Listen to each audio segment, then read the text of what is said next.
అప్పుడు దేవుడు ఆలోచించి కొంతమంది ఇశ్రాయేలు ప్రజలను అందరినీ కూడా రక్షించాలి. ఇప్పుడు ఒక్కొక్క కుటుంబం, ఇక్కడ నేను ఉన్నటువంటి నా కుటుంబం కోసం నేను, సురేష్ అన్న గారి కుటుంబం కోసం ఆయన, లేదంటే నారాయణ వారి కుటుంబం కోసం వాళ్ళు, ఈ రీతిగా ఒక్కొక్క కుటుంబం కోసం, ఒక్కొక్క తెగ కోసం, ఇశ్రాయేలు ప్రజల్లో ఉన్నటువంటి ఒక్కొక్కరి కోసం ఒక్కొక్కరు బలి అర్పించి దాని నుండి వాళ్ళు విముక్తి పొందుతున్నాడు. కానీ ఇశ్రాయేలు ప్రజలందరినీ రక్షించాలని సంఖ్యాకాండం 19వ అధ్యాయంలో మనం గమనించినట్లయితే ఇశ్రాయేలు ప్రజలను అందరినీ రక్షించడం కోసం దేవుడు అహరోనుకి వివరించడం జరుగుతుంది. సంఖ్యాకాండం 19వ అధ్యాయం 1-2 వచనాలు చూడండి. సంఖ్యాకాండం 19వ అధ్యాయం 1-2 వచనాలు.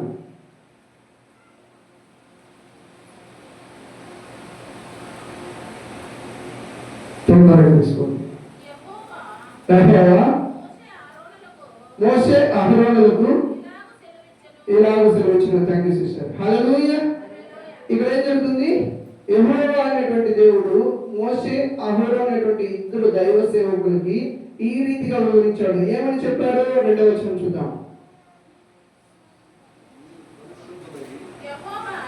యెహోవా సంఖ్యాకాండం 19వ అధ్యాయం ఇంతవరకు చెప్పింది కరెక్టే.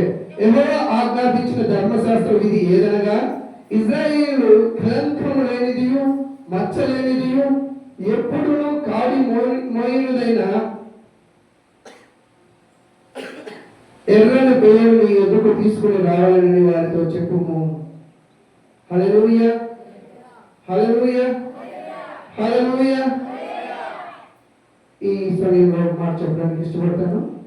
ఇందాక అద్భుతకరమైనటువంటి కలవరి పాటలు పాడడం జరిగింది. హల్లెలూయా.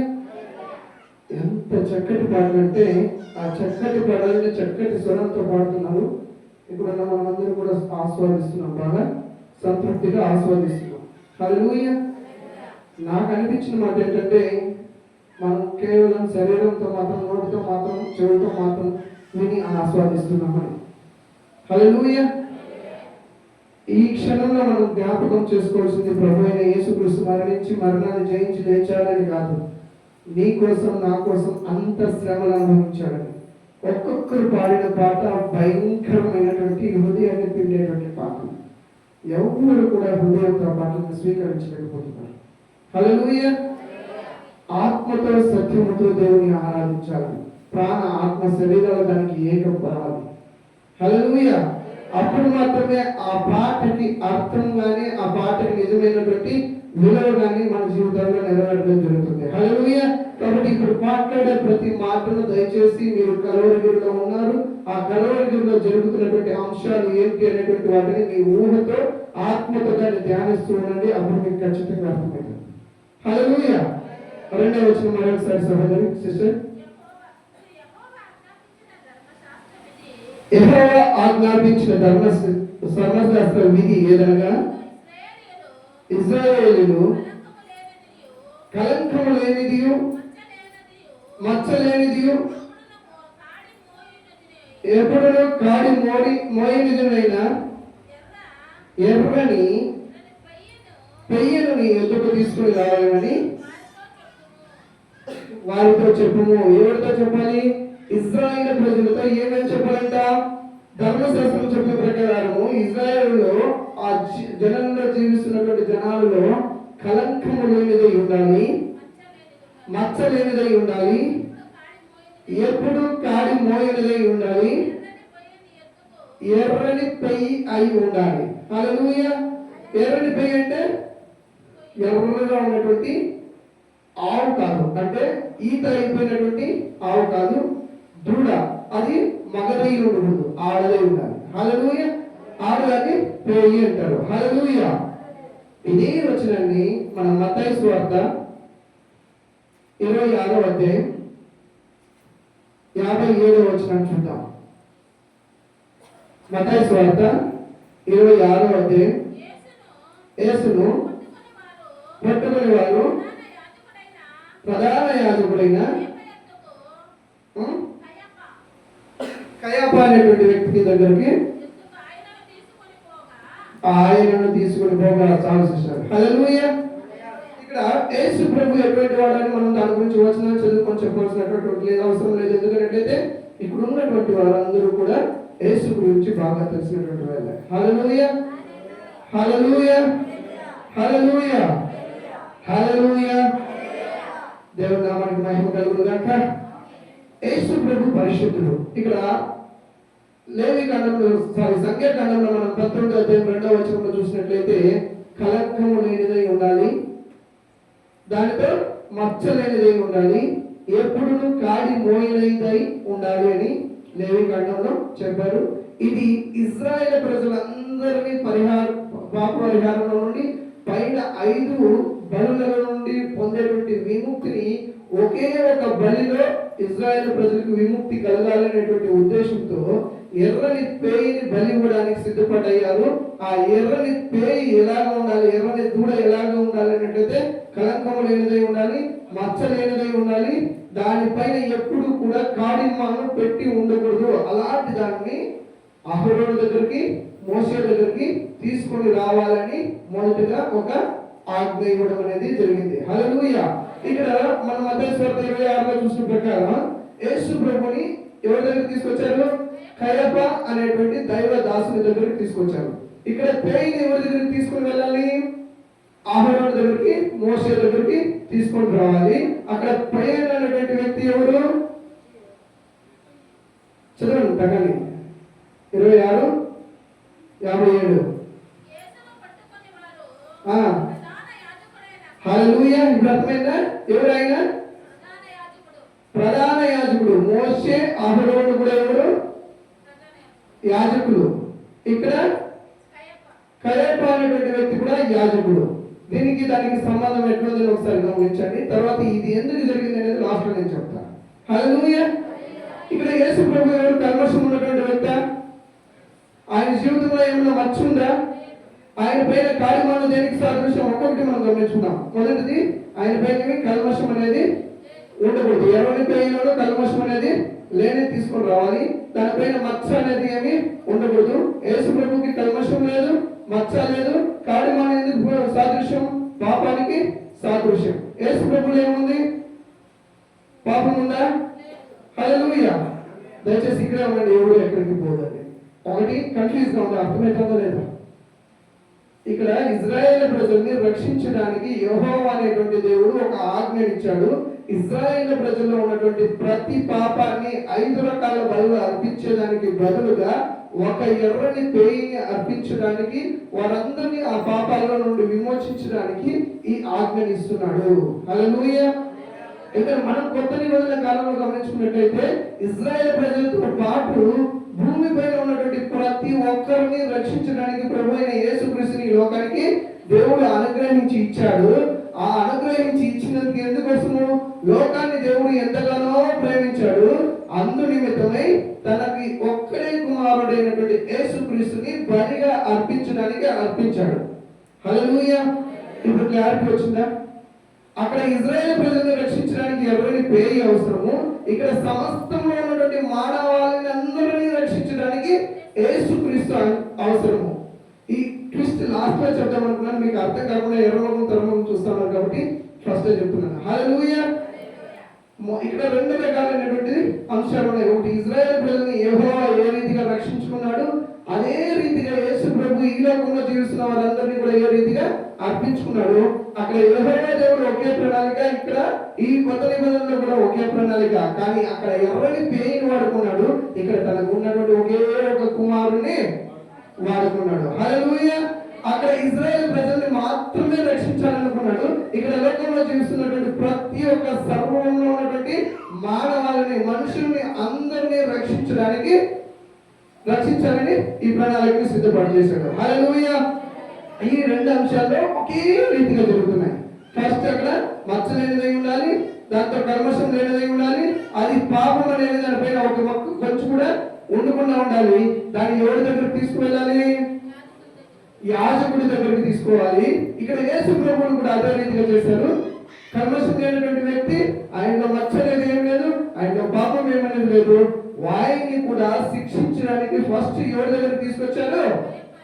యాజకుడి దగ్గరికే తీసుకొచ్చారు. హల్లెలూయా. అంటే బలిని అర్పించవలసినటువంటి వ్యక్తి ఎవరు అన్నట్లయితే యాజకుడు. హల్లెలూయా. యాజకుడు బలిని అర్పించడానికి యోగ్యుడు అని అర్థం. హల్లెలూయా. ఇక్కడ మనం గమనించినట్లయితే సంఖ్యాకాండం 3వ వచనం చూద్దాం. 19:3.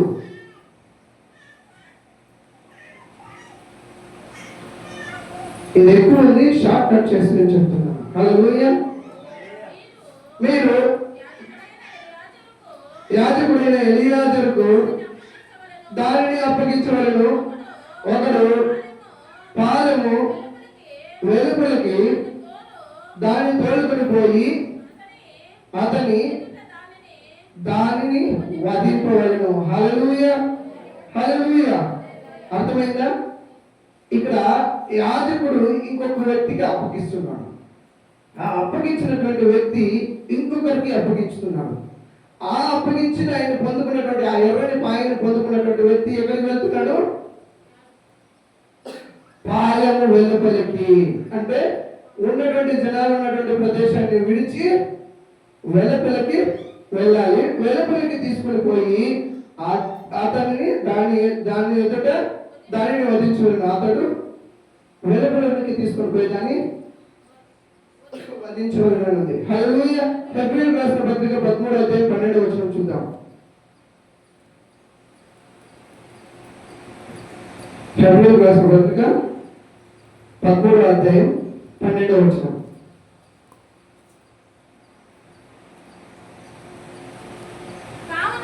కావున యేసు తన సర్వ రక్తము చేత ప్రజలను పరిశుద్ధపరచుటకై గనుని వేలపట్ట శ్రమ పొందెను. హల్లెలూయా. నారాయణమ్మ, మంగేశ్వరమ్మ, హల్లెలూయా. హల్లెలూయా. హల్లెలూయా. సంపుగా ఉందా? హల్లెలూయా. మన ఇంట్లో ఒక వ్యక్తి శ్రమ పొందుతున్నాడు అన్నట్లయితే ఇంట్లో మనమడు చనిపోతే 10 ఎకరాలు కోరుకునే కాల ఆ పిల్లల నుండి నువ్వేం ప్రయోజనం పొందింది తక్కువే యేసు ప్రభు కంటే. హల్లెలూయా. ఈరోజు యేసు ప్రభు మరణించి మరణం ఎప్పుడైనా తెలుసుకున్నారా? తెలుసా మీకు? ఎప్పటికైనా ఎవరికైనా? హల్లెలూయా. ఈ సంఖ్యాకాండంలో ఉన్నటువంటి వచనము మత్తయి సువార్తలో ఉండేది 2:1 అనేటువంటి అంశాన్ని ఎప్పుడైనా విన్నారా? ఎవరైనా వినంటే దయచేసి చేతులు పైకెత్తండి. కొత్తదే కదా, నేర్చుకోవాలి కదా. దీనికోసం మేము కష్టపడి ఉంటాం. దయచేసి దేవుని సన్నిధిలో ఎంతో ప్రార్థించి ఈ వాక్యాలు తీసుకోవడం పొందుకోవడం జరుగుతుంది.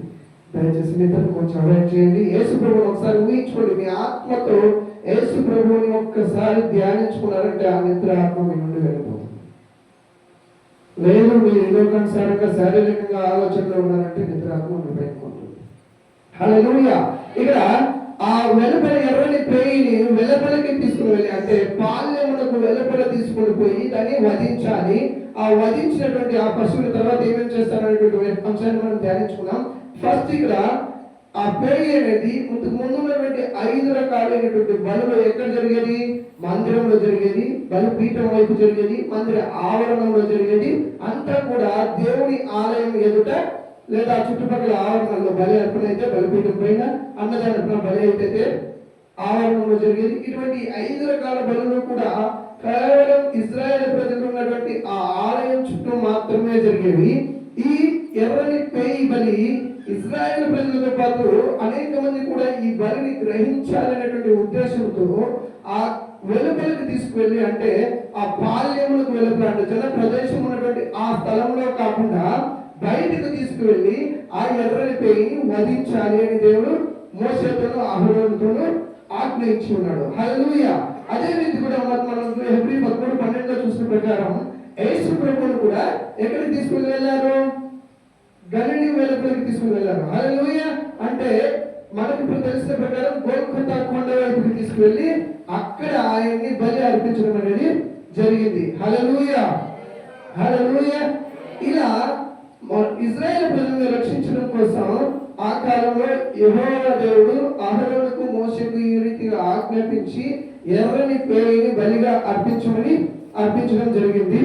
ఇక్కడ ఈ లోకంలో జీవిస్తున్నటువంటి నిన్ను నన్ను అయోగ్యతలైనటువంటి మనమల్ని, పాపంలో జీవిస్తున్నటువంటి మనమల్ని, నిత్య నరకానికి వెళ్ళవలసినటువంటి మనమల్ని రక్షించడానికి ఆయన ఉన్నటువంటి ఏకైక కుమారుణ్ణి నీ కోసం నా కోసం బలిగా అర్పించడానికి ఆయన ఈ లోకానికి సమర్పించి ఏ రీతిగా అయితే ఇశ్రాయేలు ప్రజలను రక్షించుకున్నాడో అదే రీతిగా లోకంలో జీవిస్తున్నటువంటి జీవరాశులందరినీ కూడా, మనుషులందరినీ కూడా రక్షించుకోవడానికి ఆయన కుమారుణ్ణి యథావిధమైనటువంటి బలిగా అర్పించడం జరిగింది. హల్లెలూయా, హల్లెలూయా. అదే సంఖ్యాకాండం 19:4 చూద్దాం. సంఖ్యాకాండం 19:4. యాజకుడైన ఎలియాజరు తన రక్తంలోనిది కొంచెము వేలుతో తీసి ప్రత్యక్షము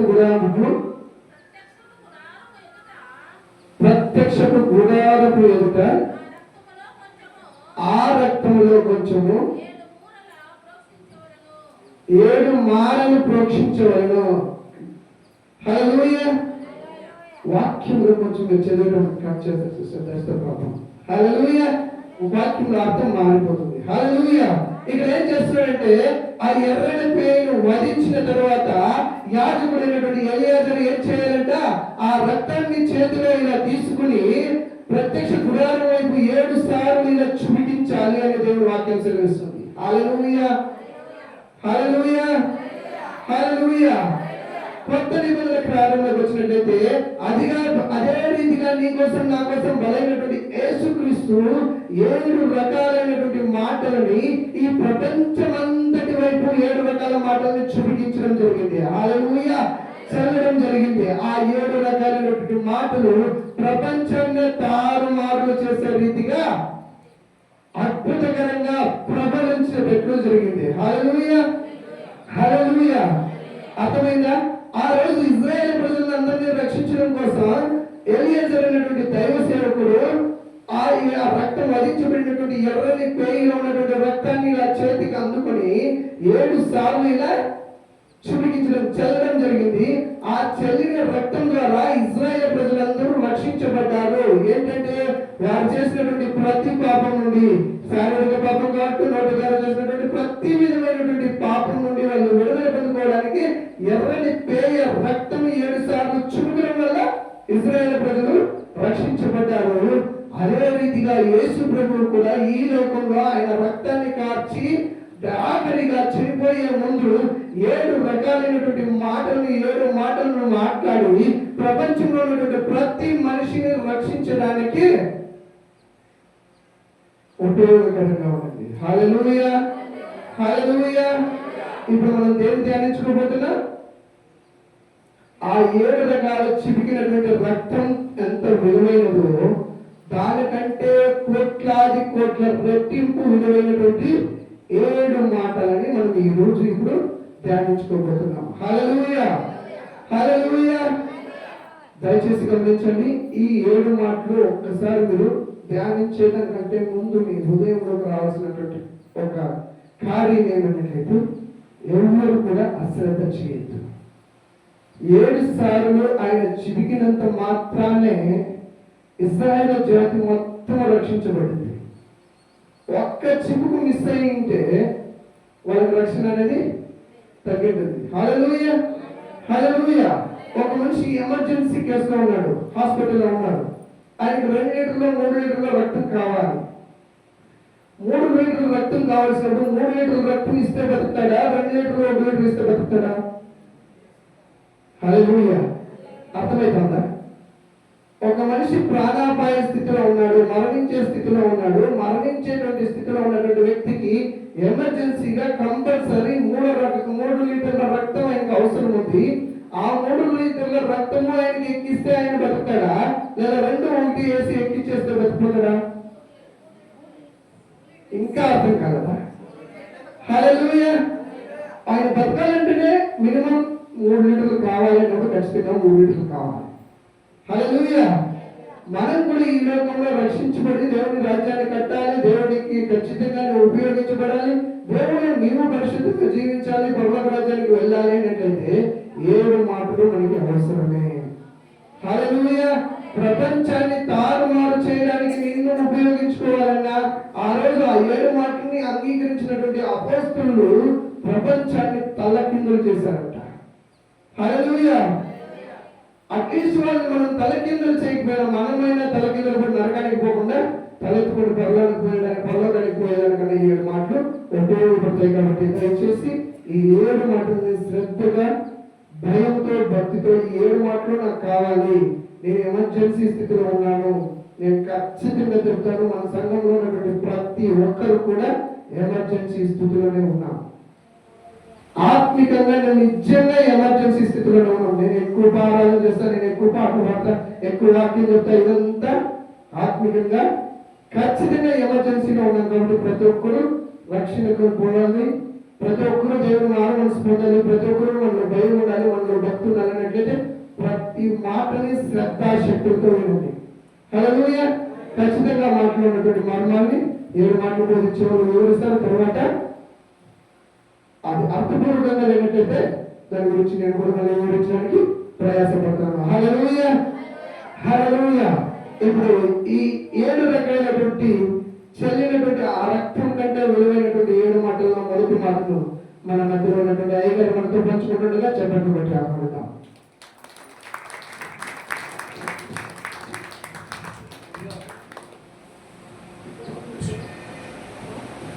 హల్లెలూయా.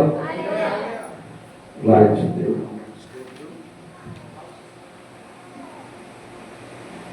మంచి వాగ్దానం.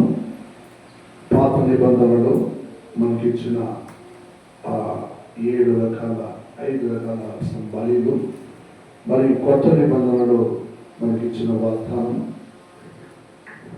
అందుకే దేశమంతటిలో అందరికీ ఏదైనా ఒక చిన్నగా బలి ఇస్తే సమాధానం. ఏమంటే ఒక కోడికైనా బలించుకుంటే ఒక సమాధానం. అవునా కాదా?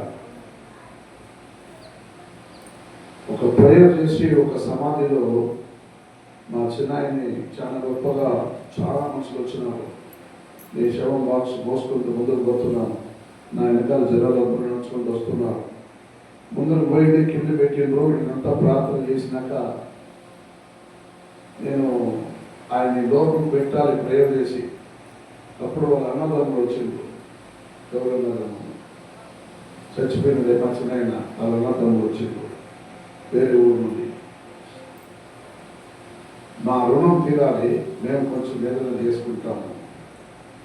ఏం రుణం తీరాలప్ప, లేటుగా వచ్చినాము, సమాధిలో వచ్చినాము, అదేం చేస్తామో చేయండి అంటే ఒక కోడి తీసుకుని వచ్చినాడు. నల్లది కోడి ఒకటి. ఏమంటే ఆ కోడిని ఆ బాక్స్ పై నుండి 3 సార్లు ఇట్లా చేసి అటు కోడి తెచ్చేసింది. ఇంకేం చేయాలప్ప నువ్వు, ఇంకేం చేస్తే నీ కర్మం పోతే తోడుబుట్టిన వస్తే అది చేయాలంట, లేకుంటే వెనకాలని అనంతములు పోయిస్తారు. ఏమండి వాడు పోతే వెనకాల ఎవరు పోతారంట, అన్న తమ్ముడు ఎవరు పెట్టి చచ్చిపోతారంట. అందుకు ఏం చేస్తారంట, కోయిలు వదిలేస్తే వాళ్ళు ఇంకా దొరుకుతారంట. ఆల్రెడీ ఒక అన్న వచ్చినాడు, ఇట్లా వచ్చినాడు చెన్నై నుండి తమ్ముడు సావుకి. ఆయన నచ్చే కాలేదు, పోయే స్థితిలో ఉన్నాడు. బాపులు పాపము కోడి ఎందుకు పెట్టారు? ఎవరైనా కోడి సమాధిలో కోడి చూస్తే మాకు సమాధి లేదు, ఇక్కడ బయటకున్నాను. లేదు ఇంకొకటి ఏమో చేసుకుంటాము, బాక్స్ తీసి మేము మీ చేతులు ఇస్తాం, మీరు సమాధి చేసుకోండి. చేయాలంటే ఫస్ట్ టైం ఆ బాక్స్ తీసుకుంటూ అందరూ చేసింది తీసుకుంటున్న బాక్స్ని ఫస్ట్ వన్ దేవుని మాట 23వ అధ్యాయం లూకా సువార్త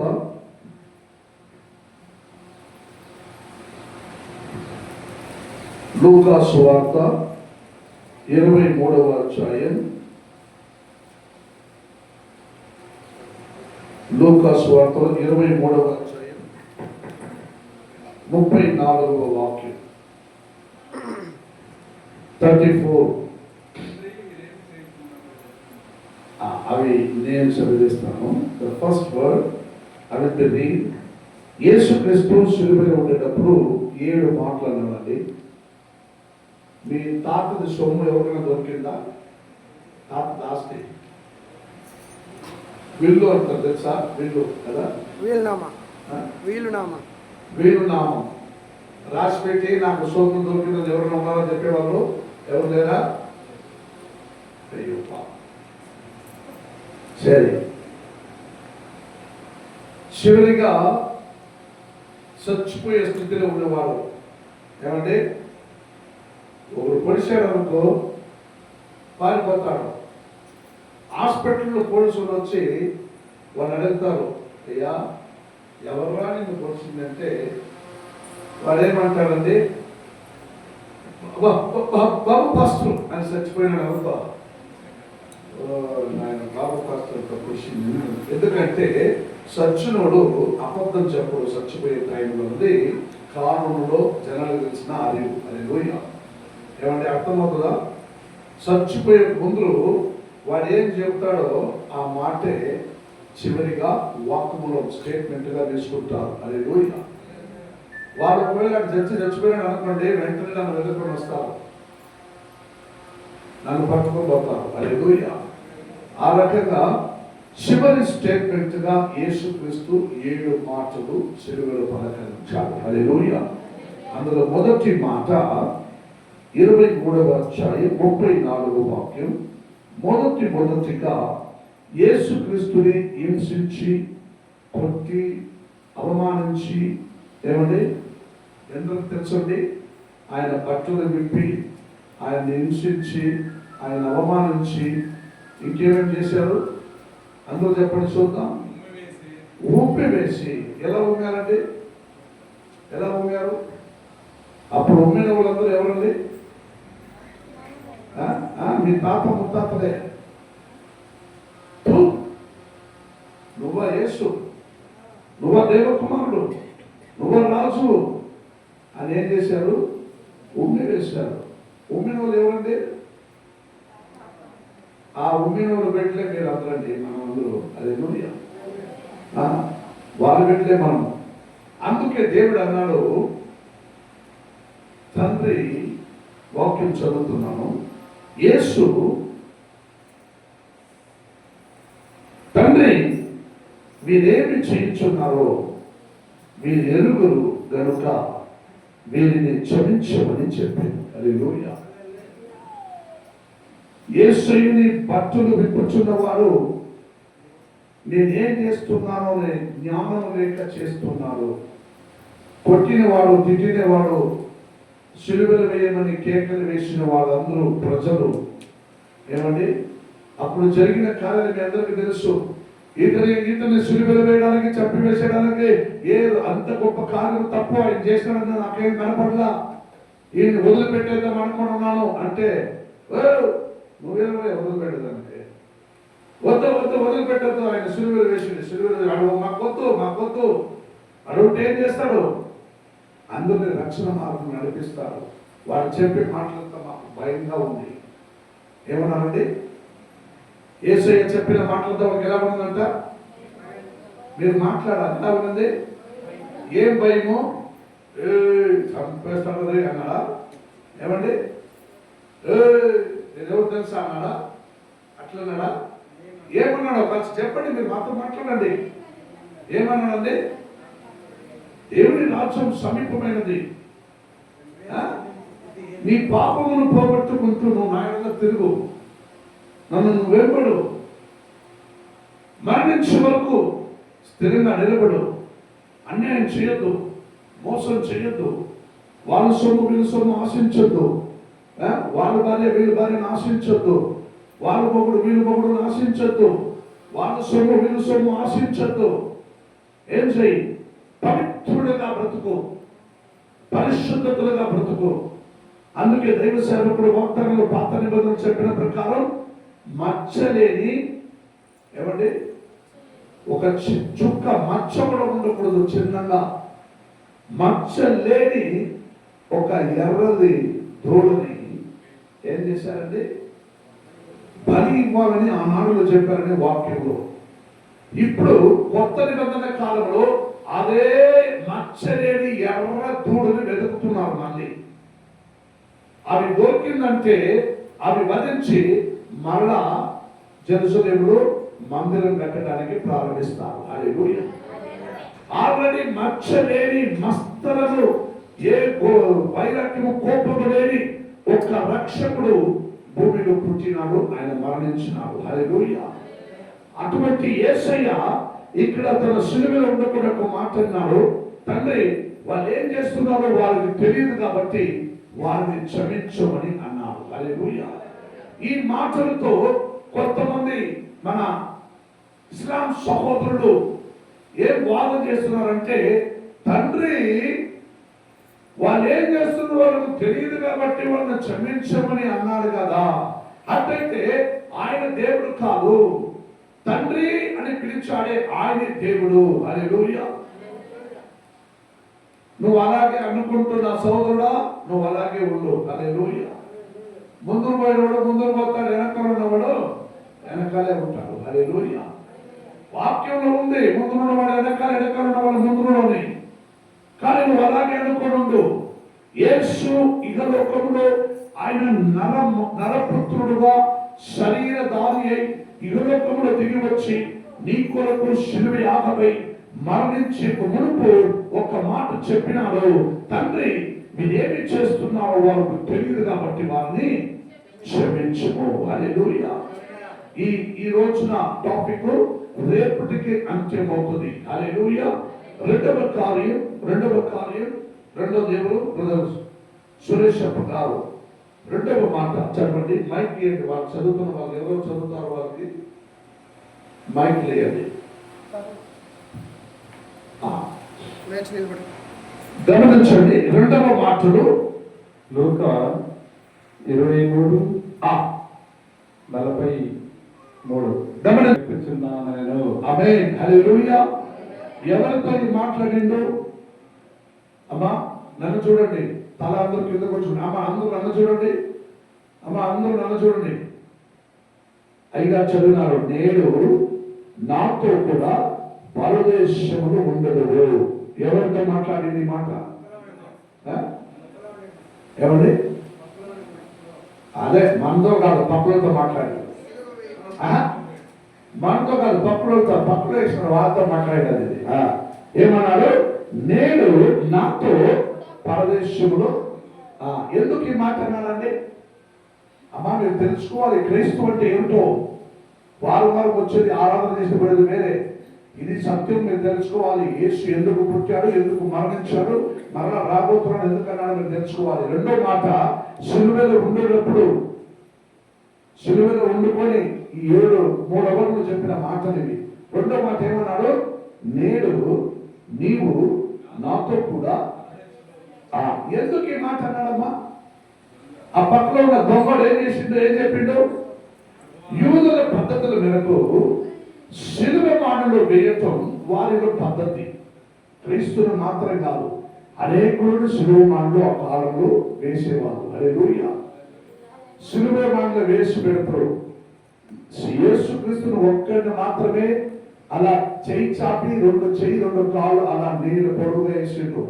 అందరినీ ఎక్స్ టైప్ లో ఏమండి రకరకాలుగా వేసినారు. సిలువ మాటలు వేసేయటం ఆ కాల యూదుల పద్ధతి. తప్పు చేసిన వారికి ఆ శిక్ష. ఇప్పుడు మన భారతీయ కానూన్ అడిగితే మనకున్న మరణదండన శిక్ష, జీవావధి కాల శిక్ష అనే మాదిరిగా వాళ్ళకున్న శిక్ష ఆ సిలువ మాటలు వేయటం. ఏమండి ఆ పద్ధతుల మేరకు తప్పు చేసిన వారిని సిలువలో వేసి పెట్టడం. ఏమండి తప్పు చేసిన వారిని సిలువలో వేసి పెట్టడం.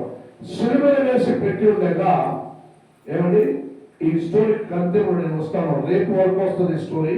సిలువలో వేసిన పక్కన ఉన్న దొంగలు దొంగతనం చేసి ఇద్దరు దొరికిపోయినారు. ఇద్దరు ఎవరు దొరికిండ్రు? దొంగలు. ఏం దొరికి దొంగతనం చేసి ఉంటారండి? పెద్ద సొమ్ములు కన్నం వేసి ఉంటారు ఎక్కడో, వాళ్ళు దొరికిపోయినారు. వాళ్ళని కూడా పక్కన సిలువలో వేసిండ్రు. హల్లెలూయా. మధ్యలో యేసుని వేసిండ్రు. హల్లెలూయా. అందులో ఒక్కడు అన్నాడు, కిందున్న వాడు ఒకడు ఏమన్నాడంటే, ఓహో యేసు రాజు, యూదుల రాజు నువ్వేనా? నువ్వు ఒక పని చేయవా? నువ్వు దేవ కుమారుడు అయితే నువ్వు ఇప్పుడు కిందకి దిగిరా రా, అప్పుడు నేను నమ్ముతాను.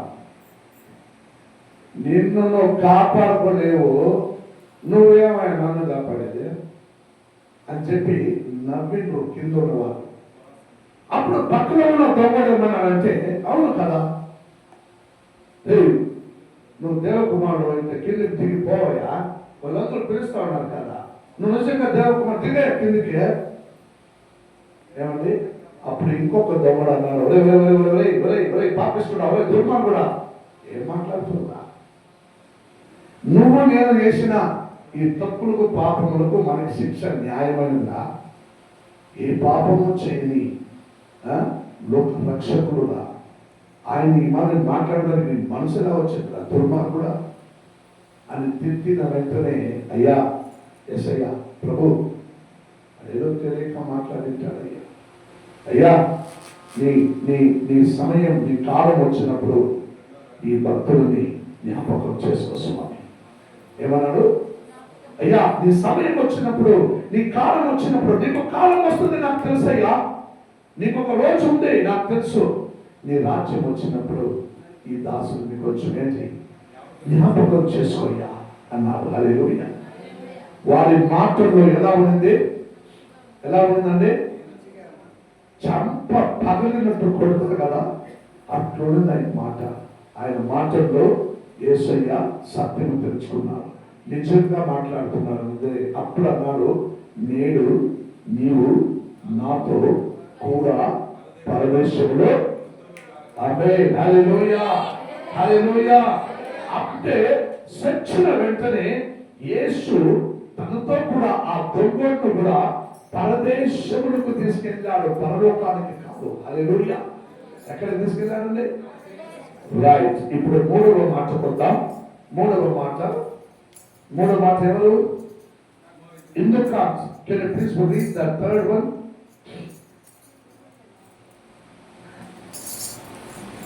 ಮೂರవ మాట. యేసు జాన్ 19:26 ಯೇಸು ತಂದೆಯನ್ನು ತಾಯಿಯನ್ನು ಹತ್ತಿರದಲ್ಲಿ ನಿಂತಿದ್ದ ತನ್ನ ಪ್ರೀತಿಯ ಶಿಷ್ಯನನ್ನು ನೋಡಿ ತಾಯಿಗೆ, ಅಮ್ಮ ಇಗೋ ನಿನ್ನ ಮಗನು ಎಂದು ಹೇಳಿದನು. కుమారుడిಗೆ, శిష్యుడిಗೆ, అమ్మ ఇగో నిన్న తాయి. హల్లెలూయా. గమనించండి, ఈ లోకంలో నేనే కనిందే యేసు స్వామిని, కానీ నేను దేవుడిని ఒప్పుకోలేను. హల్లెలూయా. ఇక్కడ దీనికి రేపుటికి సరైన అర్థపూర్వకంగా దీనికి రెఫరెన్స్ తో రేపు మాట్లాడతాను.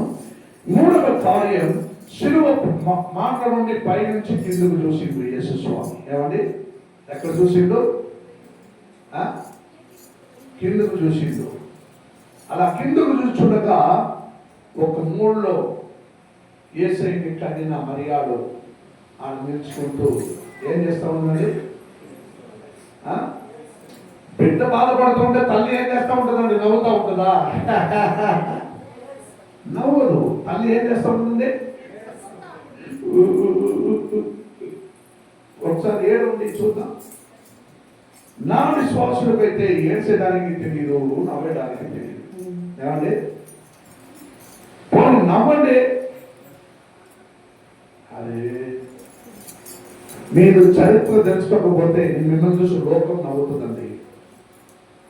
చరిత్ర మీరు తెలుసుకోకపోతే లోకం, సమాజం నిన్ను చూసి నవ్వుతుంది. ఒకటి నవ్వు లేదా ఏడు, రెండు ఏదైనా వచ్చి రెండు లేకుండా ఉండదు. యాక్టింగ్ ఎలా శివాజీ గణేశ్వరుడు నాకు ఉంటాడు, ఆడు మంచి ఒక నటుడు కూడా కదా. ఎవరి కోసం వాడదే కదా, అది నాగేశ్వరరావు తెలుగులో. ఏమండి? తెలుగులో నాగేశ్వరరావు. ఎవరి కోసం అని చెప్పింది పైకి పోకండి, అందరికి ఇద్దరు కానీ ఇక్కడ కానీ, అమ్మా అమ్మా ఇప్పుడు ఆడిపోకండి. ఏమైంది పేరు? నాగేశ్వరరావు దగ్గర పోకండి. మీరందరూ ఈ సినిమా చూసారో నాకు తెలుసు. టికెట్లు కొనుక్కుని సినిమా చూసినారు. ఈ పాటలప్పుడు మీరు కూడా ఇట్లా వేసినారు. నాకు కూడా తెలుసు ఈ పాటలు అంత పవర్ ఉన్నప్పుడు. అక్కడికి పోకండి, ఇక్కడికి రాండి, కొంచెం ఇక్కడికి రాండి. యేసు తన మరియాని తల్లిని చూసినప్పుడు తల్లి ఏడుస్తా ఉంది కింద నిలుచుకుంటూ. ఏమండి ఏం చేస్తుంది? తల్లి ఏడుస్తా ఉంది. ఏమని? నా బిడ్డని శిలువ మార్గం వేస్తున్నారు. కానీ తల్లికి తెలియదా? పెళ్లి అయినాక, శోభనం జరిగినాక పుట్టినోడా? తల్లికి తెలుసా తెలియదా? అమ్మ మీరు మాట్లాడాలి. తల్లికి తెలుసు ఈ గర్భం పవిత్రమైనది, దేవుని ఆత్మ నీడ వలె నా మీద వచ్చినందున దూతులు సాక్షాత్తంగా నాకు చెప్పిన ప్రకారం ఈ గర్భం పవిత్రముగా నాకు ఇవ్వబడినది. నేను ఏ పురుషుల సహవాసము లేని నేను గర్భధారి అయి ఈ కృప పొందిన స్త్రీ నేను అది సహోదరికి తెలుసు. హల్లెలూయా. ఆయన బయటికి చెప్పలేక యూదుల పద్ధతుల మేరకు ఆడవాళ్ళందరూ ఏం చేయాలి తెలిసిన? ఏమండి అమ్మ అందరూ నన్ను చూడండి, చూస్తూనే ఉంటారు అట్లే మెల్లగా. ఇప్పుడే దుఃఖము కేశవస్వామి చచ్చిపోయినాడు పాపం. ఇక్కడ పనిపెట్టినాము యేసుస్వామి. హల్లెలూయా. కొంచెం నన్ను దృష్టించి చూడండి. ఈ రోజు చరిత్రను తెలుసుకోకుండా ఉంటే వచ్చే సంవత్సరం వరకు ఈ వాగ్దానం కొరకు ఎదురు చూడాలి. హల్లెలూయా. ఏమండి వచ్చే సంవత్సరం వరకు ఎదురు చూడాలి. ఆ తల్లిని చూసి యూదుల పద్ధతుల మేరకు ఆడవాళ్ళు నోరు తెరిచి సంఘంలో మాట్లాడకూడదు. ఏమండి నోరు తెరిచి మన విశ్వాసులు నోరు తెరవకుండా ఎంత అంతగా కూర్చొని ఉన్నారు కదా, మీ మాదిరిగానే ఆడవాళ్ళు నోరు తెరిచి అప్పుడు మాట్లాడారు. ఏమండి నోరు తెరవాలంటే సంఘంలో తప్పు, తెరవకూడదు, మాట్లాడకూడదు. అదే ప్రకారము యూదుల పద్ధతుల మేరకు ఇప్పుడు దాకా ఆడవాళ్ళు నోరు తెరవకుండానే సంఘంలో కూర్చున్నారు. మంచిది. హల్లెలూయా. ఆమె చెప్పలేకపోయింది. ఇప్పుడు అయితే నారాయణమ్మ అయితే ఏం చెప్పింటుంది? నారాయణమ్మ వాదించింది కదా, లేదు అటు కాదు, ఇట్లే దూతలు నాకు చెప్పిండు అని వాదించింది. కానీ ఆమెలో విడుదల పద్ధతులందరూ ఆడవాళ్ళు నోరు తెరవకూడదు, సంఘంలో మగవాళ్ళ మధ్యలో మాట్లాడకూడదు, తలపైన ముసుగు వేసుకుంటూ గమ్మం కూర్చోవాలని. హల్లెలూయా. ఇక్కడ అనేకులు ముసుగు లేకుండానే ఉన్నారు. సగం ముసుగు లేదు. హల్లెలూయా. ఏమండి తల్లిని చూసి అప్పుడు తల్లి బయట చెప్పలేక కుంగి ఏడ్చుకుని ఉన్నప్పుడు చూసి యేసయ్య అన్నాడు, అమ్మా నువ్వు ఏడవకే, అమ్మా నువ్వు ఏడవకే, నువ్వు ఏడవకు, నేను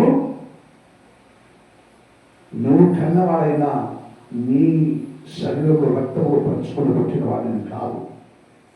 చూడు పక్కన ఉన్నాడు నా శిష్యుడు, ఇంకా మీదకి వాడని కుమారుడు. ఎందుకంటే పవిత్రుడుగా పరిశుద్ధతలో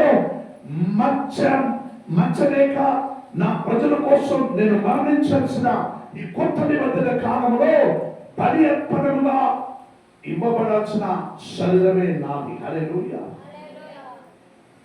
నేనే కొడుకొని పొంగి ఏడ్చుకుంటూ కావాల గడపకు, ఇగో అమ్మా నీ కొడుకు ఇక్కడ ఉన్నాడు చూడు, ఒరే నా శిష్యుడా, ఇంకా మీదకి ఆమె నీకు తల్లి, ఆమె నీకు కొడుకు, మీరిద్దరు ఇంకా అమ్మ కొడుకుగా ఉండాలని చెప్పి ఆయన వాళ్ళిద్దరిని సమాధానపరిచారు.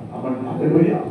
ఏమని వాళ్ళిద్దరిని సమాధానపరిచాడు. దగ్గర ఉన్న శిష్యులను చూసిండు, బాధపడుతున్నాడు. ఒరే శిష్యుడా, నేను పోయినా మా తల్లిని చూసుకోరా, ఇప్పుడు నేను మీతో మాట్లాడుతున్నానే అలా ఆయన చెప్పలేదండి. ఒరే నేను పోయినాక మీ అమ్మని చూస్తారా, అట్లా ఆయన చెప్పలేదండి. అట్లా ఆయన చెప్పరా. అమ్మ చూసి అమ్మా నువ్వు ఏడోకే, నేను పోయినా కూడా నీకు నా శిష్యుడు నా ఫ్రెండ్ ఉంటాడు, నిన్ను చూసుకుంటాడే, అలానే చెప్పరా. అమ్మా ఇగో నీ కుమారుడు, ఇగో నీ తల్లి, నువ్వు నీ కుమారుడు కోసం, నువ్వు నీ కుమారుడు నీ తల్లి కోసం, నువ్వు నీ కోసం నీ సంతతుల కోసం ఏడవాలి. ఇక నా కోసం ఏడవకండి. హల్లెలూయా. నా కోసం ఏడవకు. మీ కోసం, మీ బిడ్డల కోసం, సంతతుల కోసం ఏడు మహమ్మా అని ఎందుకన్నానంటే, ఈనాటిలో వారి సంతతులుగా ఉన్నవారన్న మనకు ఈ దేశం, ఈ భూమి నశింపడానికి పెట్టి ఉన్నారు కాబట్టి దేవుని ఆత్మ తీర్మానం ఒక రోజు నెరవేర్చబడుతుంది. అప్పుడు గొప్ప స్థాయి ఈ భూమిలో నెరవేర్చబడుతుంది. హల్లెలూయా. అందుకే ఈ మూడో మాట అన్నాడు, అమ్మా ఇగో నీ కుమారుడు, నేను కాదు. హల్లెలూయా. 4వ వాక్యం చదవండి. 4th one. 4వ మాట మత్తయి సువార్త 27:46లో మత్తయ 27:46 వచ్చిన ఎలోహి ఎలోహి ఏలి ఏలి సబక్తాని ನನ್ನ ದೇವರೇ ನನ್ನನ್ನೇ ಯಾಕೆ ಕೈ ಬಿಟ್ಟಿದೆ ಎಂದು ಕೂಗಿಕೊಂಡನು. ಆಮೆನ್. హల్లెలూయా. ఏలి ఏలి లమా సబక్తాని అంటే నా దేవా నన్నెందుకు చేయి విడిచి పెట్టావు. హల్లెలూయా. ఆయన చేయి విడవకుండా వెంటనే శిలువ మాటలో నుండి దిగి వచ్చేలాగా చేయటకున్న దేవుడుకు శక్తి ఉంది.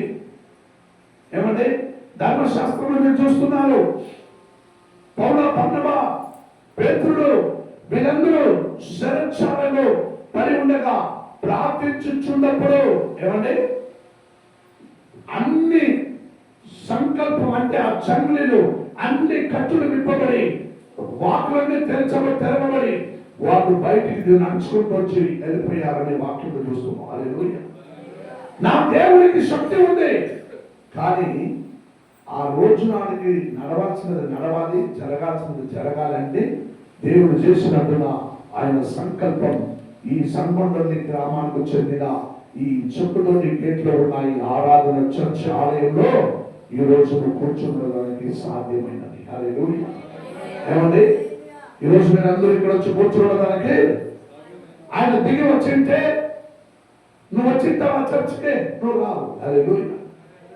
ఏమండి, అందుకే ఈ మాట ఏలి ఏలి లమా సబక్తాని అంటే నా దేవా నన్నెందుకు చేయి విడిచిపెట్టావంటే ఆయన మనుష్య పుత్రుడుగా శరీరధారిగా ఉన్నాడని వాక్యం పలకరిస్తున్న ప్రకారం ఆయన ఇంకా శరీరంలో ఉన్నాడు కాబట్టి ఆ శరీరం వధింపబడి ఆ శరీరం మన కోసం, అందరి కోసం ఆ స్థితిగతికి మారవలసినది కాబట్టి యేసయ్య ఆ మాట తండ్రిని చూసి అన్నాడు. హల్లెలూయా.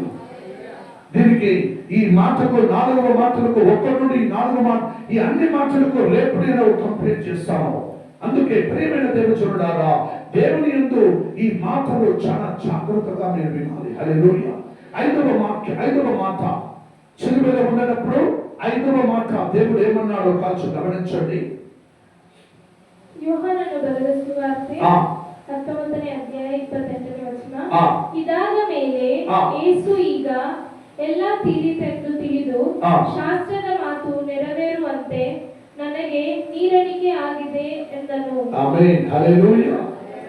గమనించండి, ఇప్పుడు పైకున్న మాటకు కిందున్న మాటకు కొంచెం తేడా ఏమిటంటే, పైకున్న మాట నా దేవా నన్ను ఎందుకు చేయి విడిచావని పిలిచిన దేవుడు యేసయ్య కింద ఏమంటున్నాడంటే అన్ని తీరినది. ఏమని? అన్నీయు సమాప్తమైనది.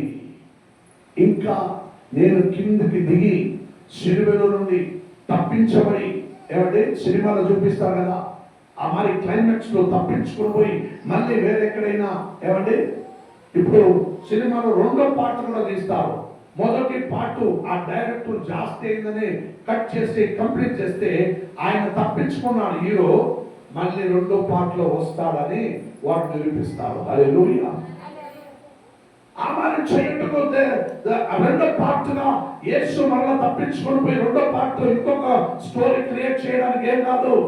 ఒక్కసారి వచ్చాడు, ఒక్కసారి శిలువను ఎక్కాడు, ఒక్కసారి ప్రాణం విడిచాడు, ఒక్కసారి ప్రాణం నుంచి లేచాడు, ఒక్కసారి మహిమలకు వెళ్ళాడు, మరొక ఒక్కసారి ఆయన మరలా వచ్చుచున్నానంటే మళ్ళీ అదే కన్ని మరియాల గర్భంలో మళ్ళీ పసిబిడ్డగా పుట్టి వస్తాడనుకుంటున్నావా? ఏమండి మళ్ళీ పాపగా జోలి పాట. ఆ కాలంలో జోలి పాట తక్కువ. ఈ కాలంలో జోలి పాట ఏం పాడతారండి?